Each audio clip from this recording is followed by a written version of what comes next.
प्रातः स्मरणीय त्याग मूर्ति, वीतराग परम तपस्वी, हम सब के प्रेरणा स्रोत, मार्गदर्शक, लोक और परलोक का सुधार करने वाले, हमारे और आपके जीवन का कल्याण करने वाले, अध्यात्म पथ के पथ प्रदर्शक, निस्वार्थ भाव से देश और समाज की सेवा करने वाले, परहित और परोपकार की साक्षात मूर्ति, हमारे श्री सद्गुरुदेव जी महाराज।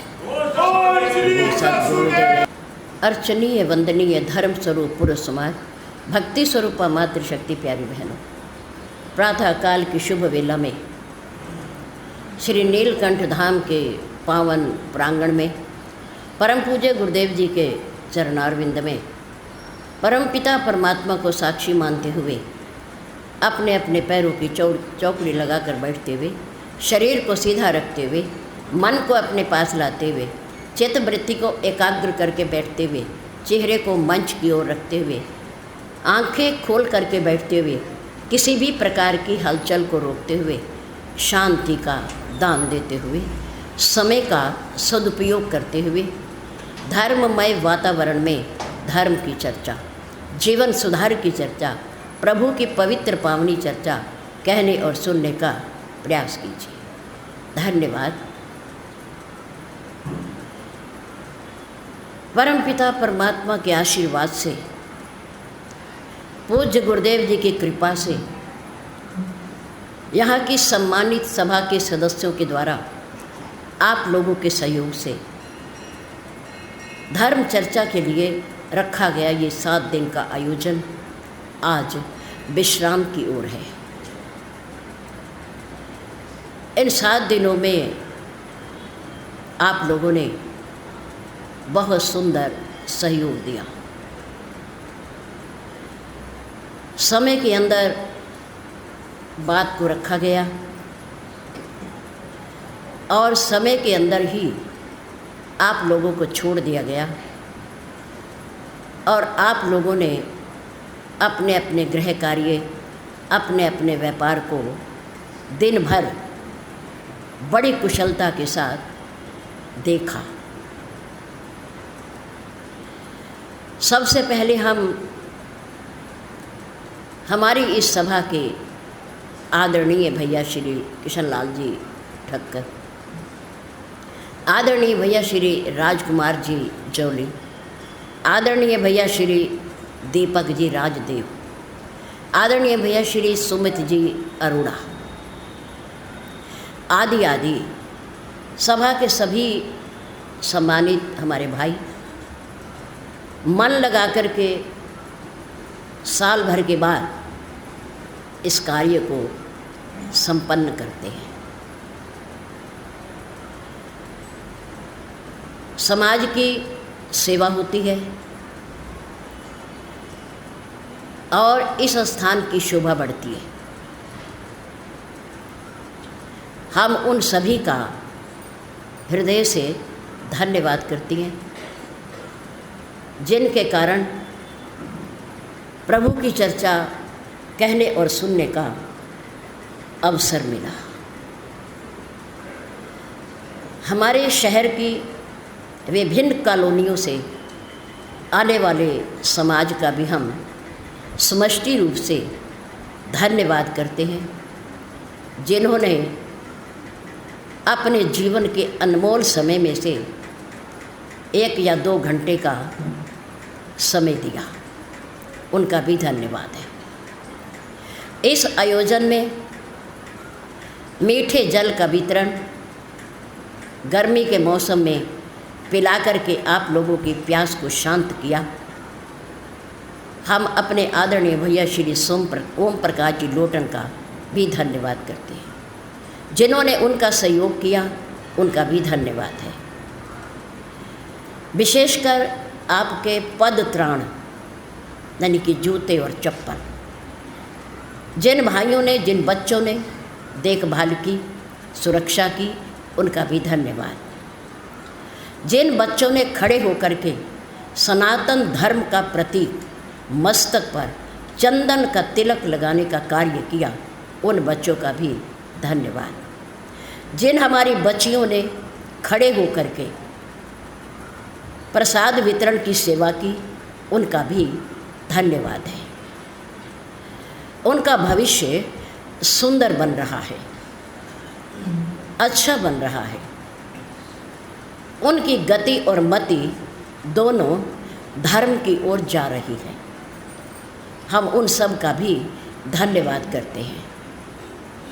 मंच पर खड़े होकर के हमारे प्रिय भाई श्री राजीव जी कालिया ने पूरे समाज को सभ्यतापूर्वक बड़ी शिष्टाचारपूर्ण शब्दों से संबोधित किया, उनका भी धन्यवाद। प्रातःकाल उठकर आकर अपनी जिम्मेदारी को निभाते हुए हमारे प्रिय श्री संजीव जी जसूजा बड़ा सुंदर सहयोग दिया, उनका भी धन्यवाद है। वैसे सरस्वती युवा संगठन ट्रस्ट के सभी सदस्य प्रतिदिन इस कार्यक्रम में आते रहे और आ रहे हैं, उनका भी धन्यवाद है। इस सुंदर आयोजन में जो जिस भी भावना को लेकर के आया, मेरे सद्गुरुदेव और मेरे इष्ट देव प्रभु श्री राम उनकी भावनाओं को पूर्ण करें। ध्वनि प्रसारण यंत्र के माध्यम से जिन्होंने हमारी सभा को सहयोग दिया और बैठकर बात कर सुना, उनका भी धन्यवाद। जिन्होंने तन मन और धन से तीनों प्रकार से इस स्थान की सेवा की, उन सब का भी धन्यवाद। और जिनकी तरफ से आज भंडारा आ रहा है, उनका भी धन्यवाद। 7 दिन प्रसाद वितरण हुआ अलग अलग परिवारों की तरफ से, उन सब का भी धन्यवाद है। भगवान से आप सब की कुशलता के लिए प्रार्थना है। हमारी ये एक भावना रहती है, क्या वह हमारे परम पूज्य गुरुदेव जी के समय की है। जहाँ भी सत्संग होता है, मांगलिक कार्यक्रम होते हैं, कथा होती है, वहाँ पर प्रसाद तो बांटा ही जाता है। प्रसाद का अर्थ होता है शुद्ध शब्दों में कृपा। प्रसाद का अर्थ क्या है? कृपा। ये प्रभु की कृपा है जो आपको कथा के समापन पर प्रसाद दिया जाता है, भगवान का भोग होता है। और हमारे पूज्य गुरुदेव जी कहा करते थे कि अगर भंडारे का प्रसाद होगा तो केवल एक व्यक्ति की तरफ से होगा, सबके दान से नहीं होगा। क्यों? इसका कारण है, पता नहीं कोई व्यक्ति, कोई मेरी माँ, मेरी मातृशक्ति, मेरे भाई, मेरे बुजुर्ग धर्म संस्था को दान देते हैं उस स्थान के निर्माण के लिए, और ना जाने वो किस भावना से देते हैं, उनकी क्या कामना रहती है, वो क्यों देते हैं। बीमारी को ठीक होने के लिए भी दिया जाता है दान। कोई मन्नत मानी हमने, हमारी पूरी हुई, उसके लिए भी दिया जाता है दान। अपने बड़े बुजुर्गों, पूर्वजों के नाम से भी दान दिया जाता है। कई कारण हैं दान देने के। भिन्न भिन्न घरों से आया हुआ, भिन्न भिन्न कामनाओं से ग्रसित जो दान होता है, उससे भंडारे का प्रबंध नहीं होना चाहिए, भंडारा नहीं बंटना चाहिए। वो इसी स्थान पर इसके निर्माण में, इसकी सुरक्षा में, इसके सौंदर्य में खर्च होना चाहिए। भंडारा केवल एक व्यक्ति देगा। अगर किसी की समर्थ है, शक्ति है तो दो, नहीं तो पतासे का प्रसाद बांट दो, देसी घी के हलवे का प्रसाद बांट दो, केवल एक प्रसाद। अगर कोई सभा का या कोई अन्य व्यक्ति समाज का अगर अकेला कोई भी व्यक्ति भंडारा नहीं दे सकता तो वो केवल प्रसाद के रूप में जो शुद्ध हो, पवित्र हो, हमारे गुरुदेव कहते थे पतासा ही बांट दो, प्रसाद तो प्रसाद ही है, गुड़ बांट दो, और हलवा बांटना है तो देसी घी का होना चाहिए, रिफाइंड का नहीं होना चाहिए, ना डालडा घी का, थोड़ा बांट दो, ज़्यादा मत बांट दो। प्रसाद तो उतना है जितना उंगली पे लग जाए और जितने को आप ग्रहण कर लो, प्रसाद उतना ही होता है, बाकी भंडारे होते हैं। नकुड़ में, लाडवा में, मुजफ्फरनगर में और आपके सहारनपुर के पंत विहार में जब भी भंडारा होता है एक ही व्यक्ति के द्वारा एक दिन का भंडारा होता है। आप लोगों के पूरे समाज के दिए हुए दान में से भंडारा नहीं होता। हमारे यहाँ की सभा इस बात का ध्यान रखे। अगर किसी की समर्थ नहीं होगी तो जबरदस्ती नहीं है। आज के भंडारे का खर्च का वहन हम करेंगे, आप चिंता नहीं करें। ये तो भोग है, भगवान का प्रसाद है, आप सबके मुंह लगेगा। और आयोजन के विश्राम दिवस पर केवल प्रसाद बांट लिया करो। प्रतिदिन प्रसाद का भी कोई व्रत नहीं है, नियम नहीं है। विश्राम दिवस पर प्रसाद बट जाए वही बहुत बहुत है। और वैसे प्रतिदिन आप भगवान की कृपा का प्रसाद प्राप्त कर ही रहे हो ही रहा है आपको। इस बात का आगे के समय में हमारी सभा कहीं की भी यहाँ बैठी हो वो ध्यान रखेगी, चाहे वो दरबार ब्लॉक की हो, चाहे नीलकंठ धाम की हो, चाहे हकीकत नगर की हो। पंत विहार में तो ऐसा होता ही है पहले से। धन्यवाद आप सभी का।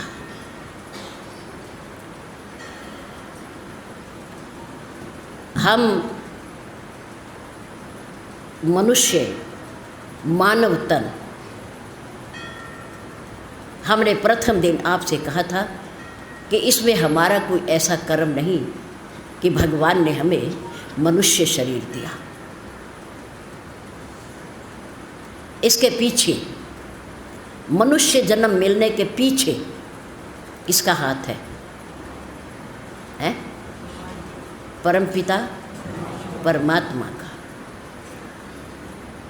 और वो नहीं कि हर बार, गारंटी नहीं है कि इस बार मनुष्य जन्म है, नर तन है, और जब इस दुनिया से विदा होंगे तो अगला मिलने वाला जन्म भी मनुष्य का हो, इसकी कोई गारंटी नहीं है।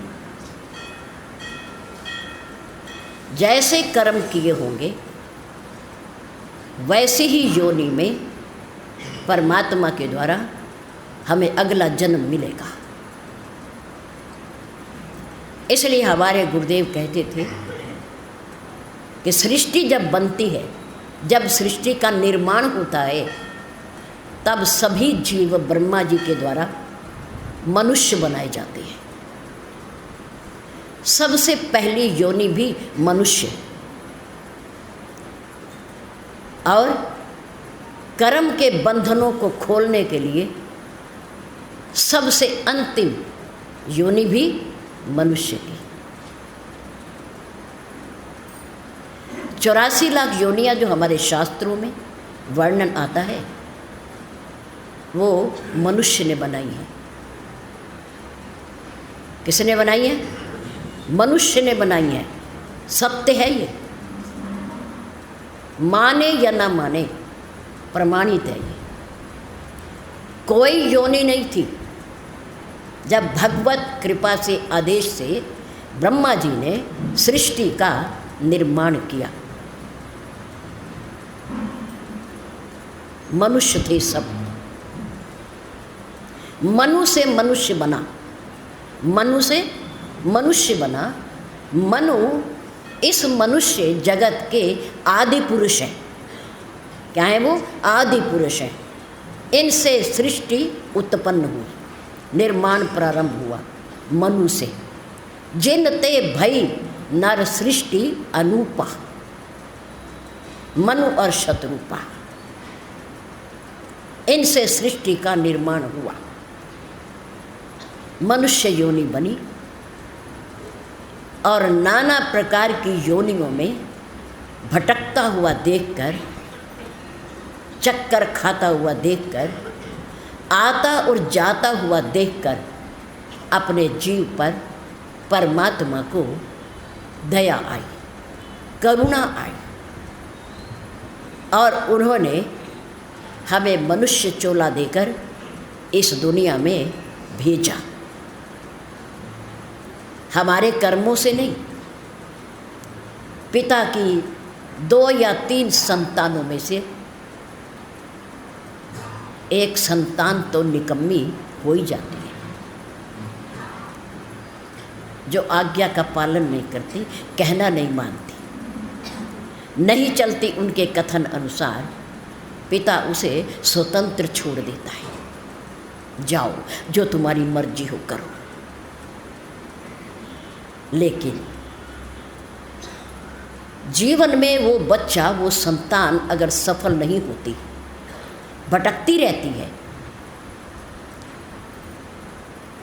तो कभी न कभी उस पिता को, उस संतान पर क्या आ जाती है? दया आ जाती है। उसका मन पिघल जाता है, कोई बात नहीं, धक्के खा रहा है, घर से बेघर हो रहा है, एक मौका इसे और देना चाहिए। इसे बुलाओ, इसे समझाओ, इसे बिजनेस व्यापार बनाकर दो छोटा सा। पिता दया करता है, बालक को बुलाता है, उसे थोड़ी धन संपत्ति देकर अपने पास से उसका व्यापार बनाता है। अगर उसकी बुद्धि सुमति हो जाती है, सद्बुद्धि हो जाती है, वो समझ जाता है, तो वो उस छोटी सी धन संपत्ति को, व्यापार को आगे बढ़ा लेता है। अगर नहीं बढ़ा पाता तो उसका पिता उसकी हालात पर उसे छोड़ देता है, फिर छोड़ देता है। ऐसे ही हमारे परम पिता परमात्मा है, जो हम सब के पिता हैं, हम सब के पिता। वो भी अपनी संतान को, अपने बच्चों को जब कभी अन्य अन्य योनियों में भटकता हुआ देखते हैं, आवागमन के चक्कर में आते और जाते देखते हैं, दुखी होते देखते हैं, तो उन परम पिता परमात्मा को भी दया आ जाती है, करुणा आ जाती है। कबहू मैंने कभी, कबहू को करी करुणा नर देही, देत ईश बिन हेतु सनेही। बिना कारण के अपने स्नेह बस, अपनी कृपा के बस इस जीव को एक मौका और देता है, एक मौका और देता है कि जाओ, सुधर जाओ, लोक और परलोक बना लो, बंधन खोल लो, आवागमन मिटा लो, मेरे में आके मिल जाओ, मुक्त हो जाओ। अवसर देता है, अवसर। और यदि हम उसके द्वारा प्रदत्त अवसर का लाभ नहीं उठाते तो भगवान हमें अपने कर्मों पर छोड़ देता है, जाओ अब मैं कुछ नहीं कर सकता।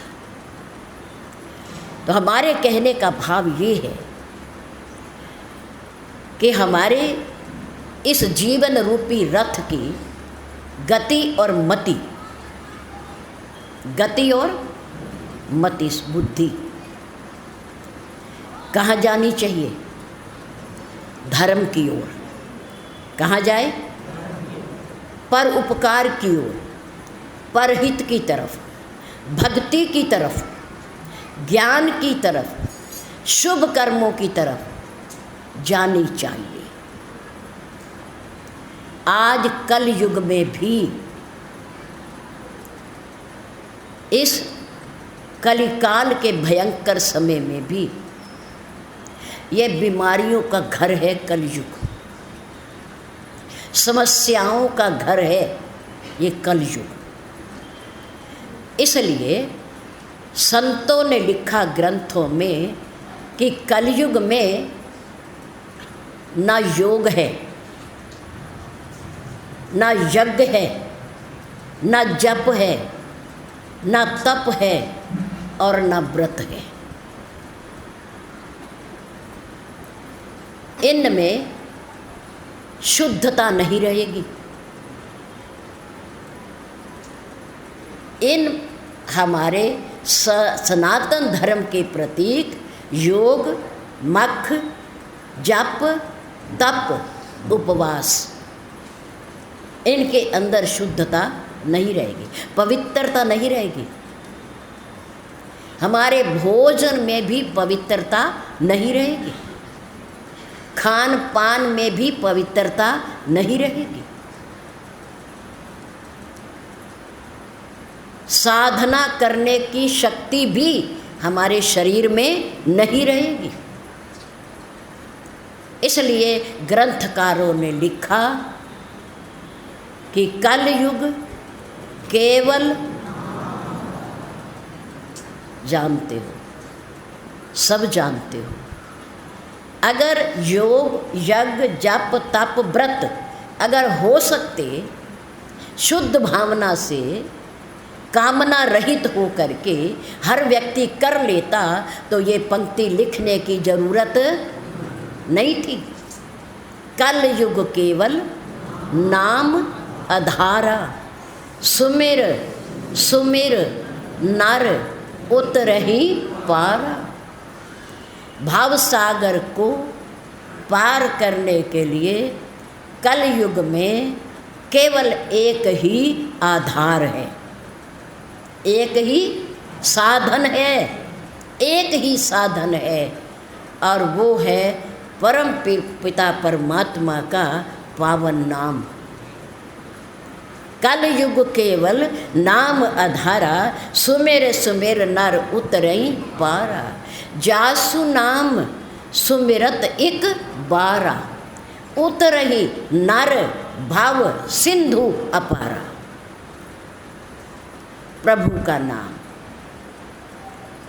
शुद्ध हृदय से, निर्मल मन से थोड़ी देर, जितनी देर बैठ सकते हो।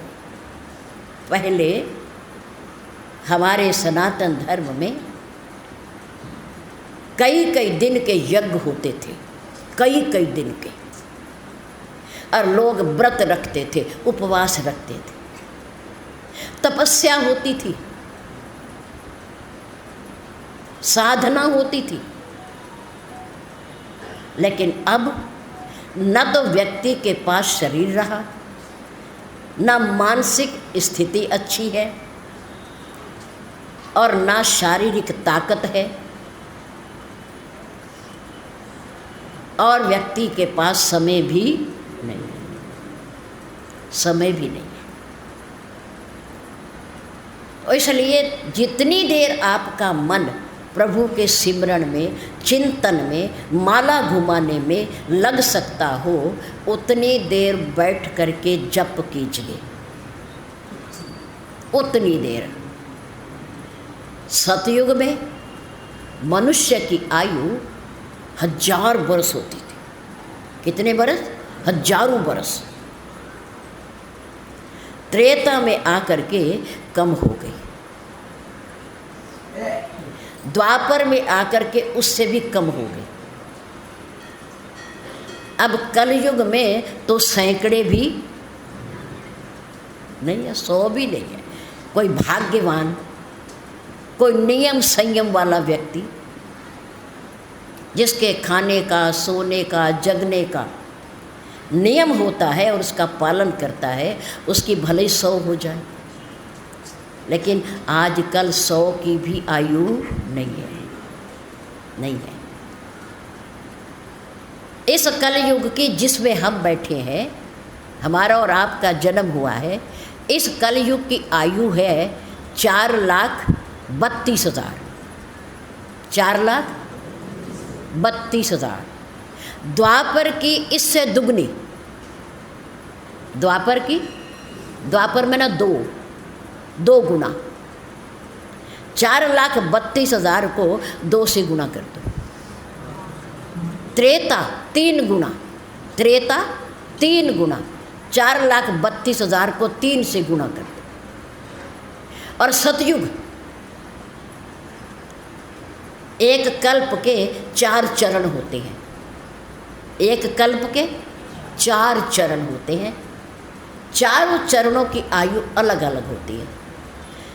सतयुग की आयु कितनी? 4,32,000 को 4 से गुना कर दो, सतयुग की आयु निकल आएगी। सबसे कम आयु है इसकी कलयुग की, 4था पहर है। व्यक्ति की शारीरिक स्थिति, मना स्थिति, आर्थिक स्थिति, सामाजिक स्थिति, व्यवहारिक स्थिति, पारिवारिक स्थिति सब कमजोर है, सब कमजोर। कोई भी मजबूत नहीं है आज के समय में। इसलिए सनातन धर्म के अनुसार अपना जीवन यापन करते हुए अपने जीवन को, लोक और परलोक को सुधारने और बनाने के लिए केवल भगवान के नाम का सिमरन कीजिए, चिंतन कीजिए, सुबह और शाम। सुबह और अगर कोई व्यक्ति अपने आप को हिंदू मानता है तो उसका परम कर्तव्य है क्या? कि 2 समय की संध्या करना। 2 समय की, कब कब? एक प्रातःकाल ब्रह्म मुहूर्त में और एक सायंकाल। दिन भर आप अपना काम करो, परिवार देखो, संसार देखो, भाईचारा देखो, कुछ भी करो, लेकिन प्रभु कहते हैं कि 2 समय तो मुझे दे दो, एक प्रातःकाल की संध्या और एक सायंकाल की संध्या। इतने समाज में से हम हाथ खड़ा करवाएं कि आप लोगों में से, पुरुष समाज में से, मेरी मातृशक्ति में से कौन ऐसे हैं जो 2 समय की संध्या करते हैं? कितने करते हैं? झूठ न बोलना। 80%। कितने? 20% नहीं करते। क्यों नहीं करते? जो सबका दाता है, परमात्मा है, सब कुछ देने वाला है, सर्वशक्तिमान है। आज यदि हम और आप हैं तो पूज्य माता पिता, सद्गुरुदेव और परमात्मा के कारण है। इनकी हमारे ऊपर कृपा बरसती है। पूज्य माता पिता, पूज्य सद्गुरुदेव और सर्वशक्तिमान परमात्मा। सब कुछ देने वाला वो है। मांगते भी हैं उससे और फिर उसकी आराधना भी नहीं करते हैं, उसका नाम भी नहीं जपते। हम कितने कृतघ्न हैं, कितने कृतघ्न हैं। एक होता है कृतज्ञ शब्द और एक होता है कृतघ्न। कृतज्ञ शब्द किसके लिए आया? जो परमात्मा का, पूज्य माता पिता का और सद्गुरुदेव का धन्यवाद करता है, उनके उपकार मानता है, उनका नाम लेता है, उनकी पूजा करता है, उसे कृतज्ञ कहते हैं। क्या कहते हैं? शब्द बोलो, कृतज्ञ। और एक शब्द है कृतघ्न। कृतघ्न, किए गए उपकारों को, भलाई को न मानने वाला क्या होता है? कृतघ्न होता है। कृतघ्न होता है।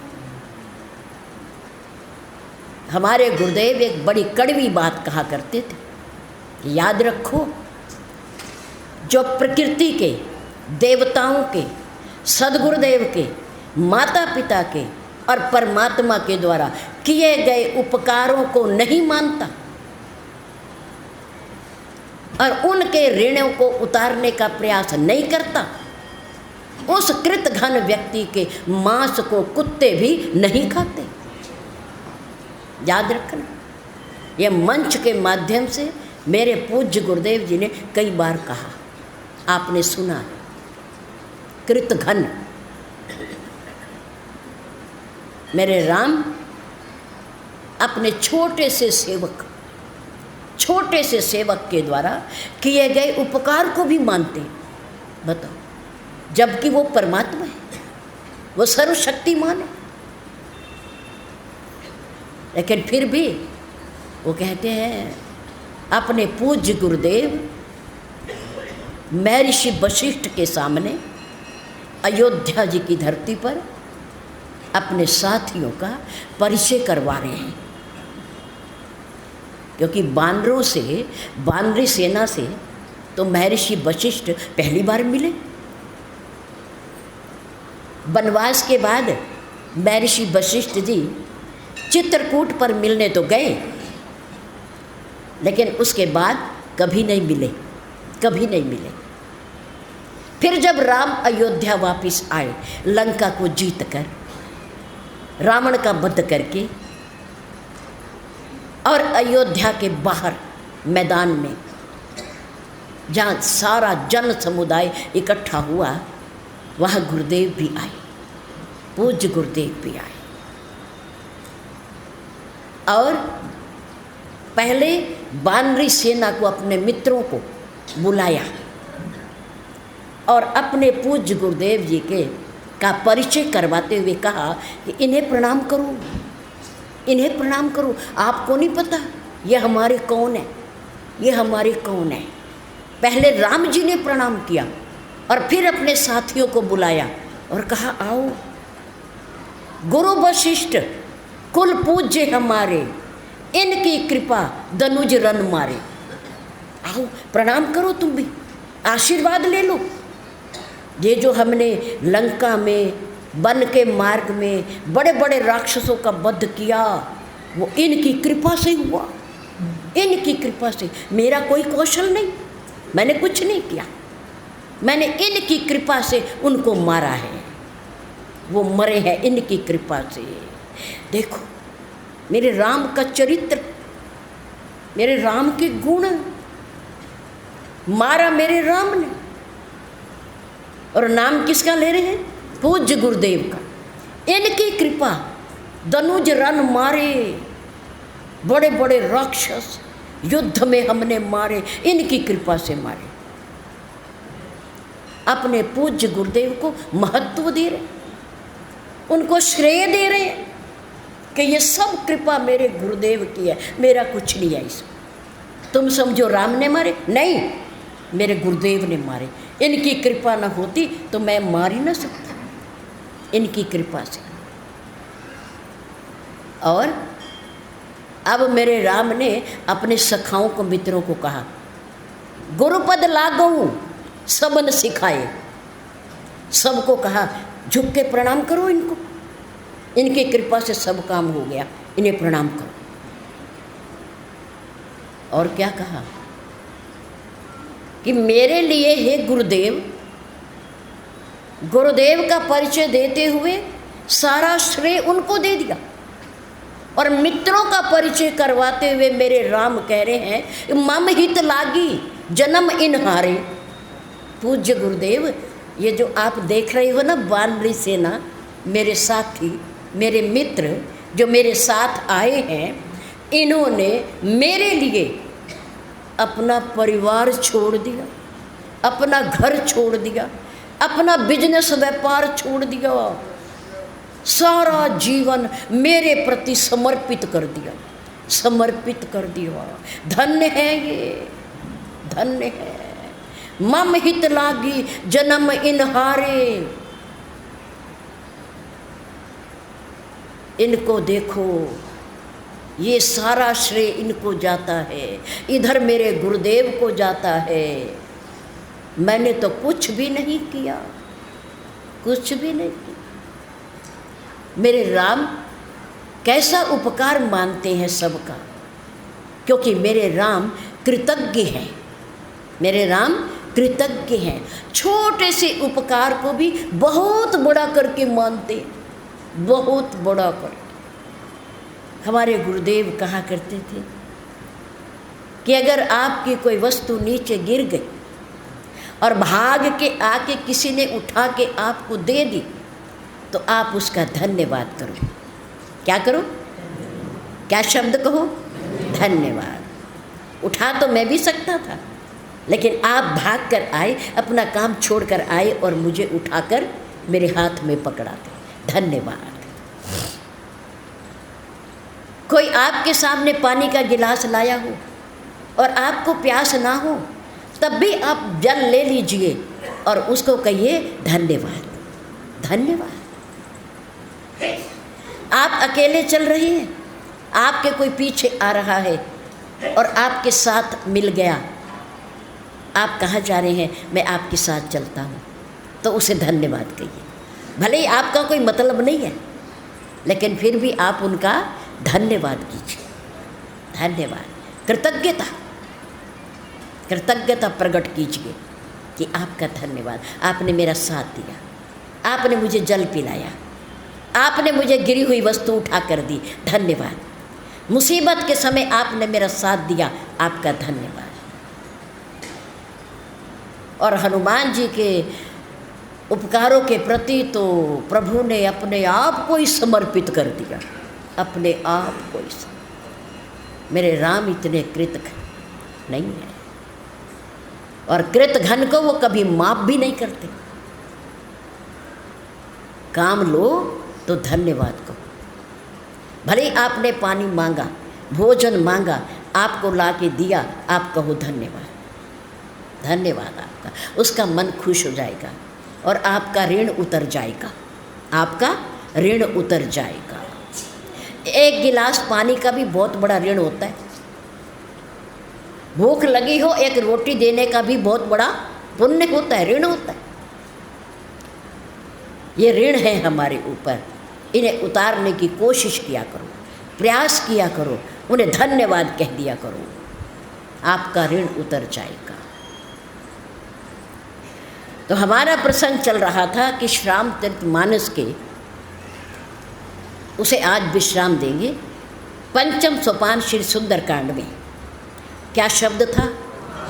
काज। काज शब्द का अर्थ क्या होता है? शुभ कार्य, मांगलिक कार्य, पुनीत कार्य। बानर चारों दिशाओं में माँ सीता की खोज करने को जा रहे हैं। 3 टुकड़ियाँ सुग्रीव ने भेज दी, पूरब में, पश्चिम में और उत्तर में। कौन सी टुकड़ी बची? दक्षिण दिशा वाली। दक्षिण दिशा वाली टुकड़ी को बुलाकर, जिसमें युवराज अंगद, विश्वकर्मा के बेटे नल और नील, जामवंत जी और प्रभु के परम भक्त हनुमान जी खोज करने के लिए जा रहे। और सुग्रीव उन्हें बैठा करके उन्हें समझा रहा है। क्या समझा रहा है? कि देखो, जो भूल मैंने की है वो तुम ना करना। सुन रहे हो? जो भूल मैंने की है वो भूल, गलती तुम ना करना। कौन सी भूल? जानते हो? जब प्रभु श्री राम ने बाली का वध करके किष्किंधा का राजा किसको बना दिया? हैं? सुग्रीव को बनाया। सुग्रीव राजा बन गया, राज सिंहासन पर बैठ गया।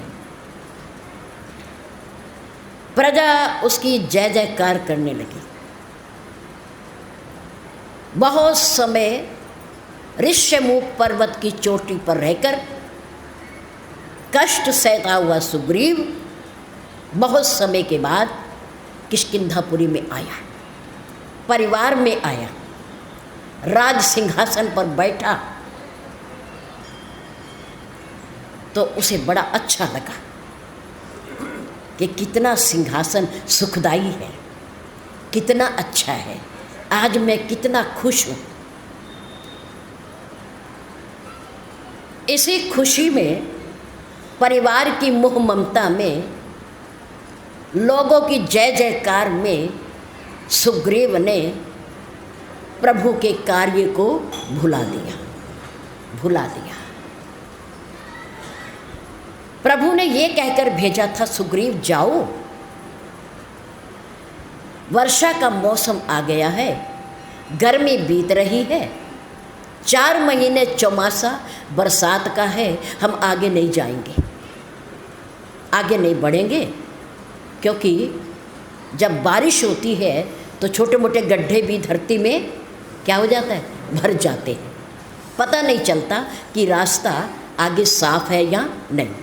नंबर 2, वर्षा के मौसम में धरती के अंदर रहने वाले कीट पतंगे, जहरीले जानवर ऊपर आ जाते हैं। क्या होता है, ऊपर आ जाते हैं, उनका भी भय होता है, और आंधियाँ भी आती हैं, बहुत कुछ होता है। इसलिए हम 4 महीने चौमासा प्रबर्शन गिरी पर बिताएंगे। तुम किष्किंधापुरी जाओ, अपने राज्य को देखो। जब वर्षा ऋतु बीत जाए, चौमासा बीत जाए, तब तुम हमारे पास आना और सीता जी की खोज में हमारी सहायता करना। राम जी ने भेज दिया। सुग्रीव चले गए, लेकिन राज्य के, खुशी के, परिवार में रहते हुए, प्रशंसा सुनते हुए, माया के बस, ममता के बस होकर के सुग्रीव प्रभु के कार्य को, सुग्रीव ही नहीं भूलता, प्रभु के कार्य को सुग्रीव ही नहीं भूलता, हम और आप भी भूलते हैं। हमें भी याद नहीं है कि हमें प्रभु ने क्यों भेजा, हमें भी याद नहीं। हमें भी माया के बंधन में, मोह ममता में आकर इतना फंसते हैं कि समय तो है उसके लिए, और कहते हैं कि हमारे पास समय ही नहीं, भजन के लिए समय ही नहीं, सत्संग के लिए समय ही नहीं, शास्त्र पढ़ने का समय ही नहीं है। क्या करें? देखो, हम भी तो कृतघ्न हैं? भाई सुग्रीव भूल गया जाके तो कौन बड़ी बात है, हम भी तो भूले हुए हैं, हमें कौन सा याद है? नहीं, अगर हम याद नहीं करेंगे तो भगवान अपना काल दूत भेज करके हमें याद करवा देगा। हम नहीं करेंगे तो अच्छा यही है कि अपने आप हमें याद आ जाए। जब 4 महीने बीत गए, सुग्रीव नहीं आया, तो प्रभु ने किसको भेजा है? लक्ष्मण जी को। किसको भेजा? और लक्ष्मण जी कौन है? शेषनाग के अंश है, अवतार हैं, काल हैं, वो काल। उन्हें भेजा। देखो लक्ष्मण, हमने पहले सुग्रीव का काम कर दिया, देख लो बड़ी आसानी से। बाली का वध कर दिया, उसके रास्ते का कांटा निकाल दिया और उसे राजा बना दिया। अब सुग्रीव कितना कृतघ्न है कि वो हमारे से किए गए वादे को भूल गया, मोह ममता में, माया, सिंहासन पर बैठकर भूल गया। जाओ उसे याद दिलाओ, यही सायक मारा मैं बाली, तेई सर हत हूँ मूड कहे काली। मेरे पास वो बाण अभी तरकस में है जिससे मैंने बाली का वध किया था। मेरी तरकस में है, भूले ना वो, उसे याद दिलाओ कि जिस बाण से मैंने बाली का वध किया तेरे लिए, वो बाण अब भी मेरे पास है और उसी से मैं तेरा भी वध कर सकता हूँ। पर मेरे राम ने एक बात कह दी, क्या? लक्ष्मण उसे बुला के लाओ, उसे मारूंगा मैं, पर आज नहीं मारूंगा। कब मारूंगा? कल मारूंगा, कल। क्या कहा? और जबकि शास्त्र ये कहता है, समय ये कहता है कि काल करे सो आज कर, और आज करे सो अब, पल में परले होत है तू बहुरी करेगा कब। लक्ष्मण जी ने कहा, प्रभु आपको विश्वास है कि कल हम रहेंगे? कल आएगा? कल तो कभी आता ही नहीं, पर आपको विश्वास है? प्रभु ने कहा, मैंने क्या कहा? आपने ये कहा मैं सुग्रीव को आज नहीं, बुला के तो आज ले आओ, पर मारूंगा कल। प्रभु ने कहा, हाँ लक्ष्मण, मैंने इसलिए कह दिया क्योंकि सुग्रीव हमारा मित्र भी है, और मित्र को मारा नहीं करते। जिस मित्र की हमने सहायता की है उस मित्र को मारते नहीं। हो सकता है तुम जाओ, तुम्हारे जाने से ही उसकी बुद्धि ठीक हो जाए, वो ठीक रास्ते पे आ जाए, और हमारे पास आके माफ़ी मांग ले, तो मैं क्यों मारूंगा? मैं क्यों मारूंगा? प्रायश्चित कर ले, मैं क्यों मारूंगा? वो बच जाएगा। इसलिए मैंने कल कहा कि आज नहीं, आज तो उसे समझाओ, हो सकता है उसकी बुद्धि पलट जाए, उसकी बुद्धि पलट जाए, वो ठीक रास्ते पर आ जाए। अच्छा,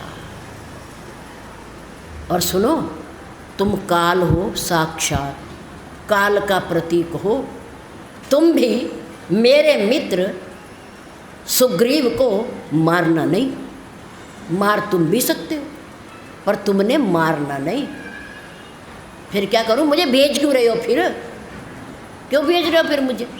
आपने नहीं मारना, मैंने नहीं मारना, तो क्या करना है उसका? प्रभु राम ने कहा, देखो शेषनाग का तो भय ही बहुत बड़ा होता है।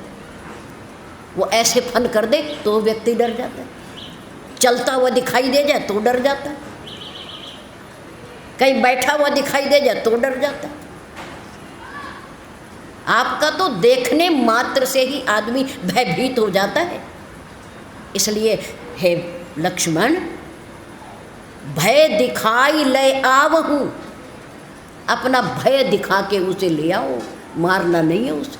तुम मार सकते हो मुझे पता है, पर नहीं मारना, क्योंकि वो मित्र है, मित्र को मारा नहीं जाता। और हमारे गुरुदेव कहते थे, किसी को नुकसान से कभी मत मारो, किसी को नुकसान से कभी मत मारो, एहसान से मारो, एहसान से मारो।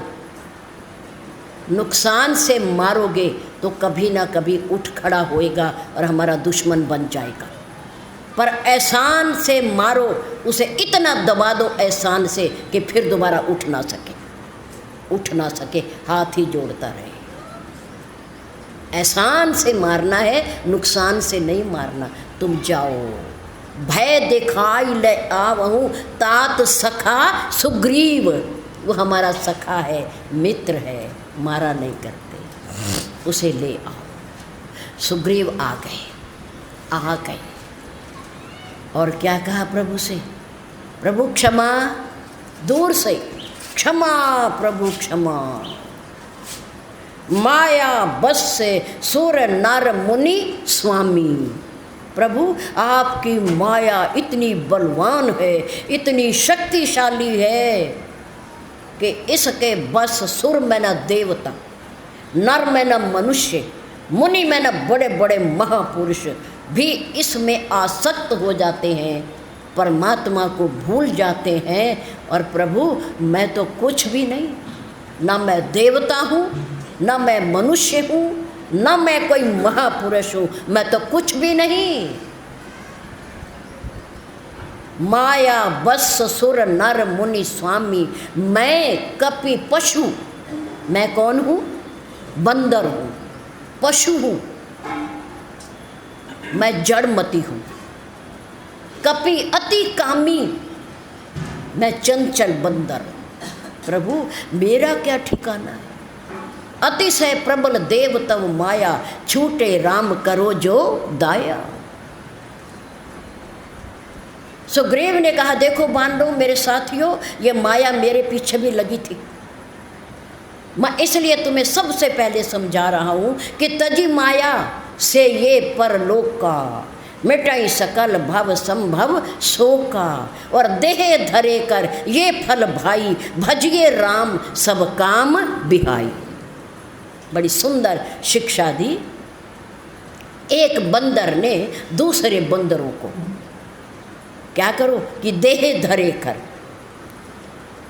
शरीर धरने का अर्थ ये है, फल ये है कि सारे काम छोड़ करके भगवान का भजन पहले करो।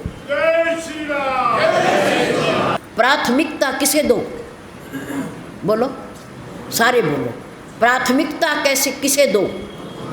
भगवान के भजन को, भगवान के सिमरन को, सत्संग को, सेवा को। प्राथमिकता इसे दो। प्राथमिकता भोगों को ना दो, माया को ना दो, बिहाई में न छोड़कर, सारे काम छोड़ करके सबसे पहले परम पिता परमात्मा का धन्यवाद करने के लिए उसके नाम का सिमरन करो। देह धरे कर ये फल भाई, डंके की चोट पर, देह धरे कर ये फल भाई, भजिए राम सब काम बिहाई। सोई गुणज्ञ सोई बड़ भागी, जो रघुबीर चरण अनुरागी। मन क्रम वचन सो यतन विचारियों, रामचंद्र के काज संवारियों। भानुपीठ से ये उर आगी, स्वामी ही सर्व भाव छल त्यागी। स्वामी की, अपने मालिक की, परमात्मा की सेवा करो, छल और कपट को छोड़कर, छल और कपट को छोड़कर। रामचंद्र के काज संवारियों, रामचंद्र जी के काज को जा रहे हो, शुभ कार्य को जा रहे हो, इसलिए मन से, वचन से, कर्म से वही करना, उनका कार्य हो जाए, सफल होकर लौटो। नंबर 2, बानरों की टुकड़ी ने भगवान के श्री चरणों में प्रणाम किया। पवन पुत्र सबसे बाद में खड़े हैं, निरअहंकारी, निरअभिमानी, जिन्हें सेवा का कोई अभिमान नहीं है। भगवान के अति प्रिय, पाछे पवन तने सिर नावा, जानी काज प्रभु निकट बुलावा। परसा शीस सरोरु पानी, कर मुद्रिका दीन जन जानी। अपने हाथ की अंगूठी उसे दी हनुमान जी को कि ये मेरे सब काज करेगा, सब काम करेगा और सफल होके लौटेगा, सफल होके लौटेगा। जब समुद्र के किनारे पर पहुँचे, सुग्रीव ने कहा राम काज, प्रभु राम ने कहा कि ये मेरे सारे काज करेगा, इसलिए अंगूठी दी। अब नंबर 3, समुद्र के किनारे पर पहुँच गए। हनुमान जी को जामवंत जी ने कहा, पवन तने बल पवन समाना, बुद्धि विवेक विज्ञान निधाना, कवन सुकाज कठिन जग माही, जो नहीं होई तात तुम पाई। ऐसा कौन सा काज दुनिया में है जिसे आप नहीं कर सकते, जो आपके बस में नहीं है?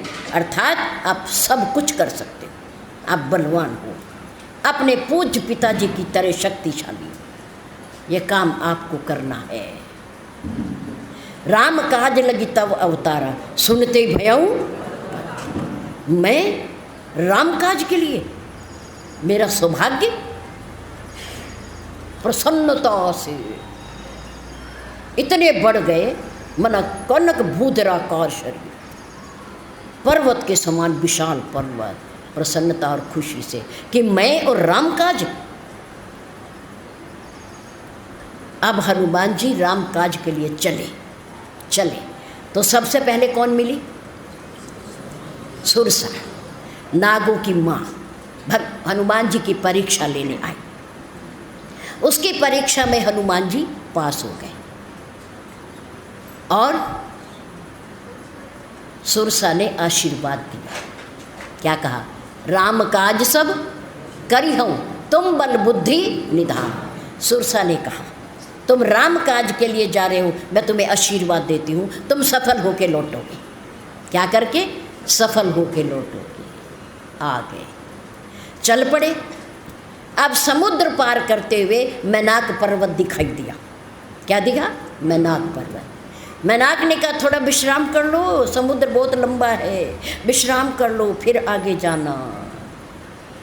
हनुमान जी ने कहा नहीं, राम काज कीने बिना मोहि कहाँ विश्राम। राम काज को किए बिना मैं विश्राम नहीं कर सकता। जब तक राम काज नहीं होगा मैं बैठूंगा नहीं। चले गए। अब कहाँ पहुँचे? लंका के द्वार पर अंदर जाना चाहते हैं। वहाँ कौन खड़ी है? लंकनी खड़ी है। हालांकि छोटा रूप बनाया मच्छर के समान, पर फिर भी लंकनी ने देख लिया। बहुत चौकस है, बहुत सावधान है, दुष्ट बुद्धि वाली। हनुमान जी को चोर कह रही है। हनुमान जी ने उसकी बुद्धि को ठीक किया, मुष्ट का प्रहार किया और लंकनी खड़ी हो गई और हाथ जोड़कर कहने लगी, तात मोर अति पुण्य बहुता, देखो नयन राम कर दूता। तुम सारे काम करोगे भगवान के, पर उससे पहले प्रभु से नगर कीजिए सब काजा। सारे काज करोगे जिसलिए आए हो, सफल होके लौटोगे। प्रभु से नगर कीजिए सब काजा, हृदय राखी कौशलपुर। अब लंका में घूम रहे हैं, ऊपर से सब जगह देखे, महल देखी, छावनियाँ देखी, सेना देखी, मंत्रियों के घर देखे, पूरी लंका देखी, लेकिन एक घर ऐसा देखा जिसके मुख्य द्वार पर क्या है? राम का नाम है और तुलसा जी के पौधे हैं। हनुमान जी प्रसन्न हो गए, खुश हो गए कि हो सकता है इसमें कोई राम का भक्त हो। लंका निश्चर निकर निवासा, यहाँ कहाँ सज्जन कर वासा। मन में उतरक करे कपिलागा, ते ही समय विभीषण जागा। राम राम ते सिमरन कीना, हृदय रस कपि सज्जन चीना। राम का नाम लिया प्रातःकाल उठते ही। सबसे पहले आप भी यही किया करो। श्री सुंदरकांड पढ़ने का अर्थ क्या है कि प्रातःकाल उठ करके क्या करो? प्रभु का कुछ मत बोलो, परिवार से भी बात मत करो। क्या करो? सबसे पहले राम राम। कोई सामने है तो भी और नहीं है तो भी राम जी से ही कर दो। राम राम, राम जी से ही कह दो, प्रभु जी राम राम। वो समझ जाएंगे, आपकी राम राम ले लेंगे। हनुमान जी ने कहा मेरे इष्ट देव का नाम ले रहा है। यही सन हठ करी हूँ पहचानी, क्यों कि साधु ते होए ना कारज हानि। जिस काज के लिए मैं आया हूँ, कार्य के लिए आया हूँ, अगर मैं इनसे मिल लूँगा, मुलाकात कर लूँगा, तो हो सकता है मुझे कोई रास्ता मिल जाएगा। क्योंकि संतों से मिलने से कार्य में हानि नहीं होती। अगर फायदा नहीं होता तो नुकसान भी नहीं होता, चले गए। युक्ति बता दी सीता जी से मिलने की। हनुमान जी सीता जी से मिले और सीता जी से मिलने के बाद, लंका जलाने के बाद, बातचीत करने के बाद, माँ की निशानी लेने के बाद हनुमान जी चले और इतने जोर की किलकारी मरी उन्होंने भरी कि समुद्र के पार बैठी हुई जो सेना थी बानरी, उन तक उसकी आवाज़ पहुँच गई। सावधान हो गए सारे। हनुमान जी की आवाज़ है ये, और आवाज़ प्रसन्नता की है, जोश की है। इसका अर्थ ये है मन प्रसन्न तन तेज विराजा। उनका मन लगता है प्रसन्न है, चेहरे पर तेज है, उसका अर्थ ये है कि कार्य सफल हो गया है, सीता माँ का पता लग गया है। अब उसके बाद जब नीचे आए समुद्र पार करके बानरों के पास, तो कहने लगे चलो काम हो गया है हमारा, 1 महीने की अवधि मिली है, कहीं बीत न जाए, चलो चलो भाग के। पर कहने लगे इतने दिनों से, जितने दिन तुम लंका में थे, हम भूखे पैसे बैठे, हमने कुछ खाया ही नहीं कि आप आ जाओ, हमें कोई समाचार मिले तो हम कुछ खाएं। हम चिंता में बैठे रहे। थोड़ा आगे चले तो एक मधुबन, बहुत सुंदर बगीचा, उसमें अच्छे अच्छे मीठे मीठे फल। सारे बंदर उसमें घुस गए और अंगद ने कह दिया खा लो, आज कोई रोकने वाला नहीं है, क्योंकि हम सफल होकर लौट रहे हैं, हमने माँ का पता लगा लिया है, हमारा काज हो गया है। खाने लगे, बंदर हैं, चंचल हैं, फल तो खाए, पौधे भी उखाड़ दिए, पत्ते भी गिरा दिए, टहनियाँ भी तोड़ दी। अब सुग्रीव के पास पता, दूत जो आए हुए थे वो भागे, राजन देखो युवराज अंगद ने बाग उजाड़ दिया सारा। जाई पुकारे ते सब वन उजार युवराज, सुनी हर्ष कपि करियायों प्रभु काज। इसका अर्थ यह है, अगर वो फल खा रहे हैं, उछल कूद रहे हैं, तो इसका अर्थ है कि प्रभु का काज हो गया है, हो गया है, हो गया है। अब जब आए सब मिले तो बड़े प्रसन्न हुए। नाथ काज कीने हनुमाना, जमवंत जी ने कहा राजन सुग्रीव, जो काज सफल हुआ है, कार्य हुआ है, वो सारा किसने किया? हनुमान जी ने किया। नाथ काज कीने हनुमाना, इन्होंने किया है, काज हो गया है। उसके बाद वो सब मिलकर के भगवान राम जी के पास चले और उछलते कूदते हुए मेरे राम ने देखा फटिक सिला बैठे 2 भाई, दोनों भाई मेरे प्रभु राम और लक्ष्मण एक पत्थर की शिला पर बैठे हैं, और दूर से आते हुए बानरों को उछलते कूदते देखा। मेरे राम ने कहा लगता है कि सीता जी का पता चल गया, चल गया। और आकर के सब ने राम जी के चरणों में प्रणाम किया। नाथ काज कीने हनुमाना, राखे सकल कपिन के प्राणा। पूरा पश्चिम उत्तर दिशा की ओर जाने वाले वानरों के प्राणों की रक्षा किसने की है? हनुमान जी ने की। पता लग गया, अगर ना लगता तो सबकी मृत्यु हो जानी थी, लेकिन सबके प्राणों को किसने बचाया? हनुमान जी ने।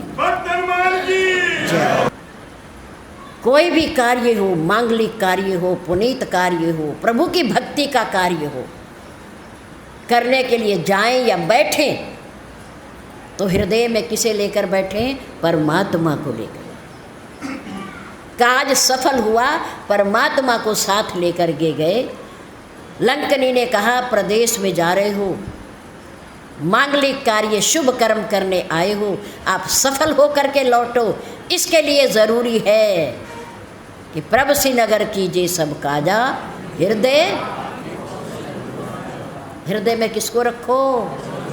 प्रभु को। अगर नहीं रखोगे और सफल होके लौटोगे तो सफलता का अभिमान हो जाएगा, अहंकार हो जाएगा कि लंका मैंने जलाई, बाग मैंने उजाड़ा, सेना को मैंने मारा, माँ का पता मैंने लगाया। इसलिए परमात्मा को साथ लेकर जाओगे तो भावना ये रहेगी कि काम मैंने नहीं किया, मेरे प्रभु ने किया है, मेरे प्रभु ने किया। प्रारंभ से काज लेकर के गए और राम जी को सूचना देने तक काज शब्द का प्रयोग होता रहा। आप देखना, शुभ कार्य काज, प्रभु का भजन, भक्ति की खोज, ये सब शुभ कार्य है। इसे करा करो पहले। यह मनुष्य जन्म इसलिए मिला है, इसे समझो। घर के कार्य तो करो, परिवार के भी करो, समाज के भी करो, सब करो, लेकिन अपना निजी कार्य क्या है? हैं? निजी कार्य क्या है? भगवान की भक्ति, भगवान का सिमरण, वो पहले होना चाहिए। प्राथमिकता उसे दो, ये बाद में है। ये तो होते रहे और करते करते एक दिन दुनिया से चले ही जाना है, चले ही जाना है। मनुष्य खत्म होता है पर दुनिया के कार्य खत्म नहीं होते। इसलिए धन्यवाद के साथ आप लोगों की कुशलता, आप लोगों का स्वास्थ्य, आप लोगों के निरोगता के लिए हम भगवान से प्रार्थना करते हैं। धन्यवाद।